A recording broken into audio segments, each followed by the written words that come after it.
Welcome everyone, स्वागत है आपका हमारे चैनल पे। और आज हम कवर करने वाले हैं पंचायत सीजन 3 एपिसोड 2। ये एपिसोड ऐसा है कि आप एंजॉय भी करोगे, आपको सीखने को भी मिलेगा।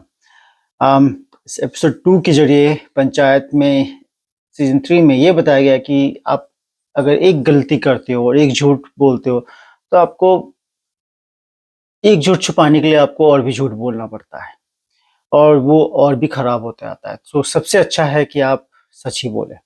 सो शुरुआत ऐसा होता है कि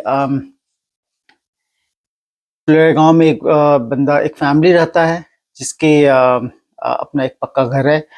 उसके साथ उसकी दादी रहती है और उसकी वाइफ है।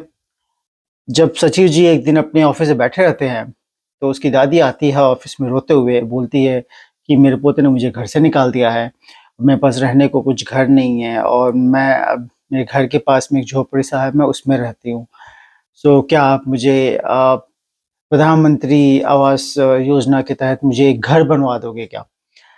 सचिव जी सोचते कि ये तो बहुत ही दुख भरी बात है, तो कोशिश करते हैं कि ठीक है, अगर हो सकता है तो करवा देंगे। इसी बीच में उनको फ़ोन आता है प्रधान जी से कि उनकी वाइफ को, जो एक्चुअल प्रधान है, उनको चोट लगा है। तो फिर वो जाते हैं वहाँ पे। वहाँ जाने के बाद देखते हैं कि उनको चोट लगा, फिर वहीं पे बातचीत छिड़ता है। तो वो जब बताते हैं कि ऐसा-ऐसा है, उनकी दादी आई थी, वो बोलते कि अरे! उसका तो ऑलरेडी पक्का घर है, फिर क्यों उसको घर चाहिए? तो प्रधान जी बोलते जाओ उसको जाके देख के आओ, एक्चुअल स्टोरी क्या है? जब वो वहाँ जाते हैं तो उनको पता चलता है कि अ, ये सब झूठ बोला था उन लोगों ने एक घर लेने के चक्कर में। बट फिर वो जो उसका पोता आता है, बुरी औरत का, वो उनको धमकाने लगता है कि अगर आपने नहीं किया तो फिर हम बहुत उल्टा-सीधा गाँव में अफ़वाह फैलाएँगे कि गड्ढा खोद दिया, रोड नहीं बनवाया, तो प्रधान जी काम नहीं करते। ये सब सुन के प्रधान जी सब जब सुनते हैं तो बोलते हैं कि अरे यार, ये तो बहुत मुसीबत है क्योंकि इलेक्शन सामने है और ये हुआ तो फिर उनको वोट नहीं मिलेगा। फिर वो सोचते हैं कि ठीक है, चलो कुछ करके इसका नाम डलवा देते हैं प्रधानमंत्री आवास योजना में। और तो सचिव को बोलते हैं कि कुछ तो उनको करना पड़ेगा। फिर सचिव जी को सब बोलते हैं कि उनको जाकर बोलो कि झगड़ा करे और ये दिखाए कि उनको बूढ़ी दादी को निकाल दिया है। अब इस बेसिस पे अगर बूढ़ी दादी निकल जाती है तो गाँव में लोग देखते हैं कि अरे ये बाहर रह रही है तो उसको एक घर उसके नाम पे दिलवा देंगे। यही सब पूरा स्टोरी चालू हुआ और ये सब स्टोरी पे उनको उनके नाम पे का नाम आ जाता है लिस्ट में, जिसमें प्रधानमंत्री आवास योजना के तहत उनको घर एक बनवा सकते हैं। बट जैसे कि आपको पता है, वो 2 कैरेक्टर जो पूरी सीज़न में छाए हुए रहते हैं और उनके साथ मज़ा भी आता है देखने में। वो दोनों को पता चल जाता है कि कुछ तो दाल में काला है और फिर वो उस बुढ़ी औरत के घर पे आते हैं चेक करने के लिए। तो वो बार-बार यही बोलती नहीं, मेरा तबीयत ठीक नहीं है, जी खराब है अंदर से। तो वो लोग क्या करते हैं, डॉक्टर को बुला के लाते हैं। अब डॉक्टर को बुला के लाए तो डॉक्टर ने क्या किया, उनको एक दवा दिया। अम, दवा खाने के बाद उनकी तबीयत और खराब हो जाती है।